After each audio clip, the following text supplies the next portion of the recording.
Hello everyone. Today I want to talk about the terror attack that happened in Russia and the way the whole situation has been handled and compare it to what we always have in Nigeria.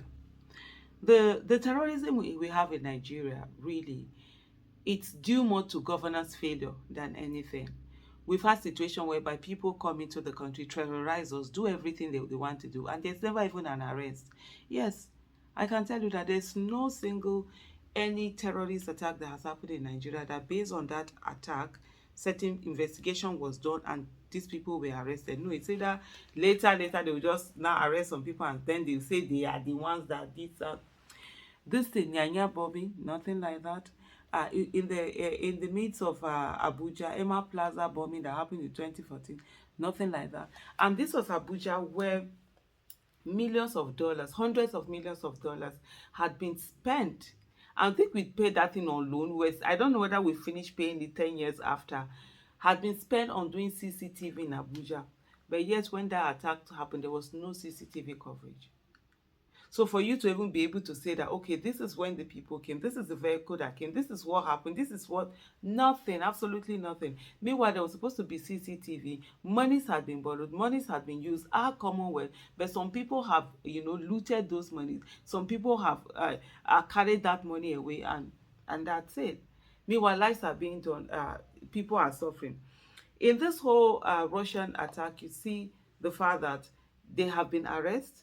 People have come out. Some of the people have been talking. Even the way that they were recruited, they don't know who recruited them. There is one who said that they promised him, for is it 500,000 rubles or something like that, which is equivalent to like $5,000, or they promised him something like that. They had given him some upfront. They were brought into the country. They gave them papers to stay.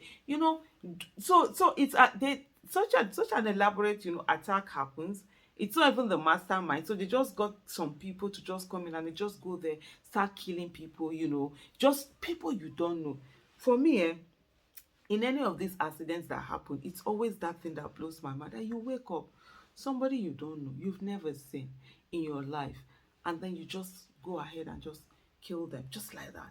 You're just killed by someone you absolutely had no interaction with in this life. You never offended, you didn't do anything. Something I think about it, I'm like, for example, maybe I'm quarreling with someone, we have an issue, the person kills me and all of that. Like, okay, we had an issue, the person was angry at me, there was something. But this one is nothing. You're just at the right place in the wrong time. You're nothing. I always think about that because when that Emma Plaza attack happened in Abuja, the morning of that day, I was in that plaza because I went to go and buy. Then I was still relaxing my hair, so I went to go and buy relaxer. We lived. It's from that Emma Plaza to my house. From my former house was like maybe 1 minute walk, literally from my window. I look over from one of the children's window. I look over, it's across the road. I'll be looking at the plaza itself. So I do my hair there. So my hairstylist, we had moved to a new our own house, but I was still using that hairstylist. So that day I retouched my hair. So I went there and I bought it. And I always thought of the fact that if they had decided to do that their attack in the morning, rather than, I think it was later in the afternoon or evening that they did that attack, rather than the time they did that attack, I would have been in that place when it happened, and then that's it. Just be a victim just like that. Which doesn't mean that you cannot still be a victim. Survivors are the next victims, always. So to see this, but the method that I want to talk about is the way that you can see, because of governance, even though in the case of Russia, they are still shabby compared to other Western countries that would really look at prevention and all, because we're hearing stories that they were warned that this kind of attack was being planned, was coming up, but they didn't take it seriously. But there are people who are even listening, who are ensuring that these attacks don't take place. Most of the time we don't hear, they don't make news. The attacks that are prevented don't make news. It's the ones that actually happen that make news. And countries that are proactive, they prevent these attacks. They make sure that these things don't even happen. Talk less of waiting till it happens before it's made up. In our own case, we're so worse off the ladder that we don't do any prevention. We don't do any, even when it happens, we don't do any investigation. We don't do any read arrest. We just let things go that way. First of all, you look at who is coming in, who is going out. You need to know who are in your country. Do we even know the people that are in Nigeria? Do we know who is coming into Nigeria, how they're entering Nigeria? Do we know who is who? Do we know, do we even have CCTV? Do we have database with all the things that have gone on to say, oh, we got this fingerprint here. What database are we going to be checking it off to know what this is or what that is?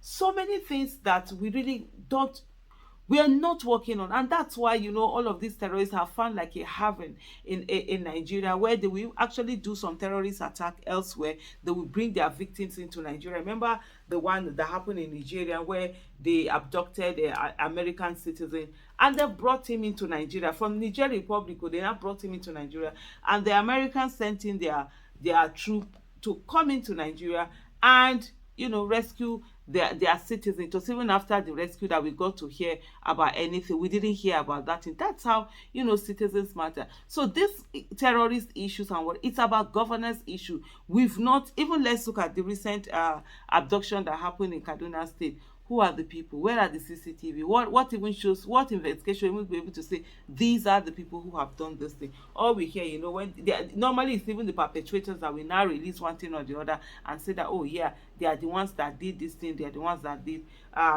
those things. It's really quite sad in Nigeria, the way we do all of these things. And it's really about governance. And that's why when people are talking, and I say to them, look, I'm not going to be on the streets making demands every time, be on the street carrying placard.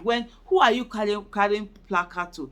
It's about governance. Get the right people in there that will do the right work and give people good governance. And you will see a whole lot of reduction in this thing, and even a stoppage of this whole criminality that is going on, this health terror that is going on. It's because we don't have the mechanism. We don't have the good governance in place. So for me, that thing about looking for what it is that will lead to Nigeria having good governance is something that I'm very interested and very invested in. Even in terms of terrorist attacks and all over like you're traveling, you have bad rules. There are places that whether you like it or not, when you get there, you must slow down.